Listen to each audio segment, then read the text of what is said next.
టీవీలో చూడొచ్చుగా. టీవీలో చూసేదానికి మనిషిని చూసేదానికి వారా కదా. ఓడిపోయాడుగా, ఓడిపోయిన వ్యక్తిని ఏంటి చూసేది ఇంకా? ఓడిపోవడం అంటే దొంగతనం చేసేవానికి పబ్లిక్గా గెలిచేది వారలే. దొంగతనం చేసేది ఎవరు ప్రజలకు మొత్తం తెలుసు, మేము చెప్పాల్సిన పనిలే. నా కొడుకు రిగ్గింగ్ చేసి బట్టొచ్చినాడు. లేకపోతే వాడు గెలుస్తాడా? వాళ్ళు ముగ్గురు కాదు 50 మంది వచ్చినా గెలిచలేరు. ఆయన మనుషుల గుండెల్లో ఉన్నాడయ్యా జగను. మామూలుగా వచ్చే ఎలక్షన్ లో కూడా జగన్ రానేమో అని అంటున్నారు. వాళ్ళేంది చేసేది? వాళ్ళు వేస్తారా ఓట్లు? ఆ ఏళ్ళ కంటే మర్చిపోయి ఊరికో ఉన్నాడు. ఇప్పుడు ఉంటుంది సినిమా.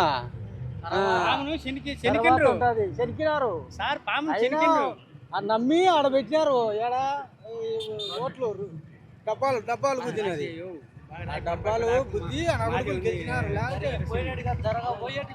అది ఇంకా సినిమా.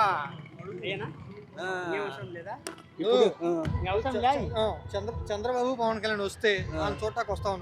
ఎవడొస్తాడు? కుక్కలు కూడా రావు. కుక్కలు కూడా రానంటే ఎవరో బతకలేని నా కొడుకే వచ్చేది. వాని మొట్ట తిని వాని బువ్వ తిని నా కొడుకలకు ఓటు వేచారా?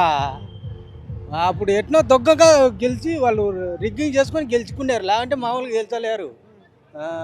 జగన్ చూడటానికి ఎందుకు మరి ఎంతమంది వస్తున్నారు? పోగెత్తే వచ్చారా? డబ్బులకు వచ్చారా? భోజనాలకు వచ్చారా? భోజనాలకి అది ఎప్పటికీ వచ్చారు. ఆయనకు సాయం చేసినోడు నమ్ముతారా? సాయం చేయనోడు నమ్ముతారా? సాయం చేసినాడు బీదో సాధకు. బీదో సాధకే ఇప్పుడు వచ్చేది. ఉండేవాళ్ళు కాదు. ఉండేవాళ్ళంతా ఏం ముట్టన్న రారు. ఎవరు రాలే. ఉండే నా కొడుకులు వాళ్ళు దోసుకునే నా కొడుకులంతా ఇంట్లో ఉంటారు. రేపు రిగ్గింగ్ చేసుకోవచ్చు లేని ఉంటారు. ఆ రిగ్గింగ్ చేసుకునే పనే వాళ్ళు. మామూలుగా వాళ్ళు గెలిచే రూల్స్ లేదు. నెక్స్ట్ కూడా కలిసే ఉంటాం అంటున్నారు. మరి జగన్ గెలుస్తాడు? ఏం కలిసి ఉంటే వాని కుత్త బాగుంటుంది. ఇంక ఈసారి యా ఓట్ల కాడ గలాట తగ్గుతాయి. పోనీయం అప్పుడంటే మర్చిపోయినారు. పునీలే అని గెలుచుకొని ఊరుకొన్నారు. ఇప్పుడు పోనీయారు. పోనీరా? ఎదురుపల్ల మొన్న ఓడిపోయినాడు, రేపు ఎట్లా గెలుస్తాడు? ఏంది స్వామి అట్ట చెప్తారు?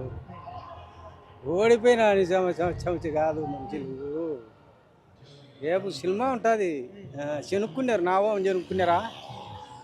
దాన్ని పడిగెత్తి కాటెత్తే దాకా పోనీయదు. ఊరిగా ఓడిపోయినామని ఊరుకున్నారు కాదు. నావాము చెనుక్కున్నారు.